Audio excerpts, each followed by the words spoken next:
Kiedy w 1929 roku w centrum Rzymu powstało niezależne państwo-miasto, nastała nowa era Kościoła katolickiego.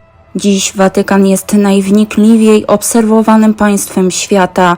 Papież codziennie przyciąga wiernych, chcących usłyszeć jego słowa oraz nacieszyć oko tego miejsca, ale Watykan jest też niestety miejscem, w którym krąży wiele tajemnic i mrocznych sekretów.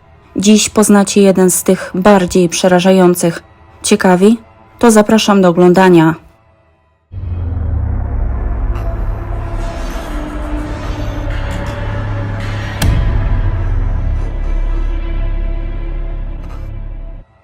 Zniknięcie Emanueli Orlandi jest jednym z najbardziej niepokojących zdarzeń, które kiedykolwiek miały miejsce w Watykanie. Według wielu badaczy jest to również dowód, że w tej siedzibie śmietanki katolickiej dochodzi do dziwnych i mrocznych wydarzeń. Wszystko zaczęło się w 1968 roku, kiedy na świat przyszła Emanuela. W tym czasie jej ojciec Ercole Orlandi był pracownikiem Banku Watykańskiego i służył w gospodarstwie domowym samego papieża. To dawało rodzinie możliwość korzystania z bezpłatnego wstępu do słynnych ogrodów Watykanu. W ten sposób Emanuela dorastała w niezwykłym środowisku kościelnym, w którym obowiązuje wiele zasad, a słowa duchownych są świętością. 15-letnia dziewczyna uczęszczała na lekcję gry na flecie, która odbywała się w Papieskim Instytucie Muzyki Sakralnej. Po zakończeniu lekcji gry na flecie pożegnała się z koleżanką na przystanku, ale Emanuela nie wsiadła do autobusu, ale do dużego, ciemnego BMW. Wtedy też widziano ją po raz ostatni. Jeszcze tego samego dnia rodzina zaczęła się martwić o dziewczynę. Zadzwonili do szkoły muzycznej oraz na policję, zgłaszając zaginięcie. Rozpoczęto akcję poszukiwawczą i już niedługo potem zaczęły się odzywać telefony. W piątek 25 czerwca do rodziców zadzwonił młody mężczyzna, który ponoć widział dziewczynę, która według niego miała nową, krótką fryzurę. Twierdziła, że nazywa się Barbarella i że sprzedaje produkty Avonu. Po kilku dniach zadzwonił ktoś inny, który twierdził, że spotkał dziewczynę niedaleko szkoły muzycznej, która ponoć twierdziła, że uciekła z domu i że wróci dopiero na ślub siostry. Żadnego z tych telefonów nie udało się zweryfikować, czy Emanuela dobrowolnie opuściła dom, czy ktoś ją porwał. Rodzina i śledczy z niepokojem czekali na telefon od porywaczy. Już wkrótce rzeczywiście zadzwonił mężczyzna, który twierdził, że dziewczyna jest przetrzymywana przez grupę, która domagała się uwolnienia tureckiego terrorysty Mehmeta Ali Akci. Policja podjęła rozmowę z nieznanym porywaczem, ale nie przyniosło to żadnych rezultatów. Później sam Ali Akca skomentował to tak, że jego zdaniem dziewczynę uprowadziła grupa bułgarskich agentów należących do tureckiej organizacji terrorystycznej Szare Wilki, do której on sam należał. Twierdzono, że dziewczyna żyje i przebywa w jednym z klasztorów, ale nawet to założenie nie zostało poparte żadnymi dowodami, wskutek czego śledztwo ostatecznie zawieszono w 1997 roku. Uwaga mediów oraz policji zaczęła podążać w innym kierunku.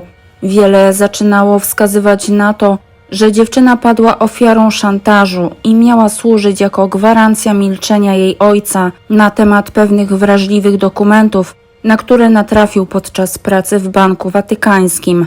Miały to być dokumenty potwierdzające powiązania wpływowego finansisty watykańskiego Roberta Calviego z włoską mafią.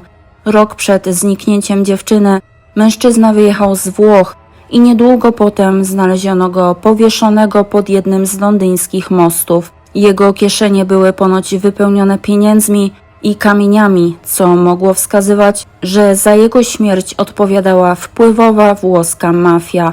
Jednak i ta wersja nigdy nie została potwierdzona.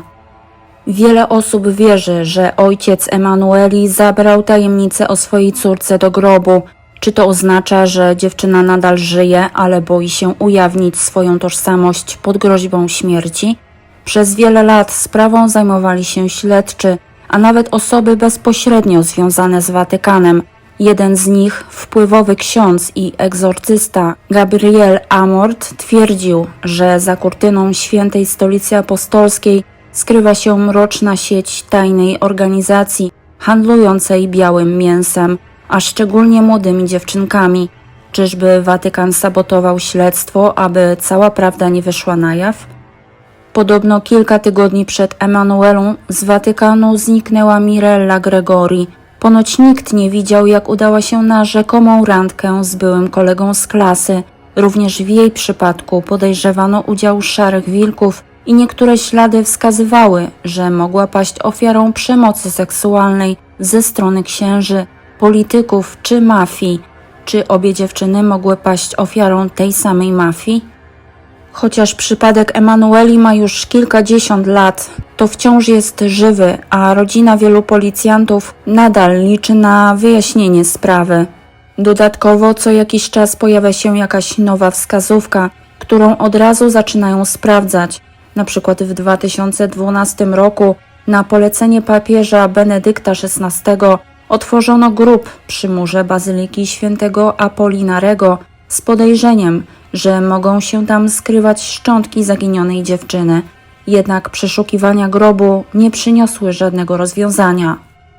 Kilka miesięcy później rodzina zaginionej otrzymała anonimowy list, w którym nieznajomy twierdził, że ciała dziewczyny należy szukać na starym niemieckim cmentarzu, a dokładniej pod figurą anioła z księgą. Rodzina od razu wystąpiła do władz Watykanu o zgodę na otwarcie grobu. Według przekazów historycznych w grobach miały spoczywać trumny ze szczątkami niemieckiej szlachty z XIX wieku, jednak zamiast nich badacze znaleźli puste groby i wejście do nieznanej wcześniej krypty. Tam odnaleziono ludzkie szczątki, jednak wśród nich nie było kości zaginionej Emanueli. Do tej pory trwają analizy fragmentów szkieletów, mające wykluczyć jakikolwiek związek z dziewczyną, a to podsyca nadzieję w rodzinie dziewczyny, że wreszcie dowiedzą się prawdy. Dość ciekawa jest obserwacja postaw poszczególnych papieży i ich stosunków do Emanueli Orlandi. Jan Paweł II osobiście odprawił w jej intencji mszę krótko po jej zaginięciu. Benedykt XVI nie skomentował w ogóle sprawy, a nawet zabronił poszukiwania dziewczyny lub jej ciała. Natomiast z obecnym papieżem Franciszkiem spotkał się brat zaginionej, Pietro Orlandi, który błagał o pomoc w jej poszukiwaniu. Ponoć papież powiedział mu wtedy, że Emanuela jest w niebie. Mężczyzna uznał, że papież musi coś wiedzieć na ten temat i prosił o wyznanie prawdy, jednak wszystkie jego prośby zostały odrzucone. Tak więc nie jest wykluczone, że Watykan coś jednak wie na temat zaginięcia dziewczyny, a w ciemnych zaułkach Watykanu kryje się niebezpieczna mafia. A wy co myślicie na temat tej sprawy? Piszcie w komentarzach.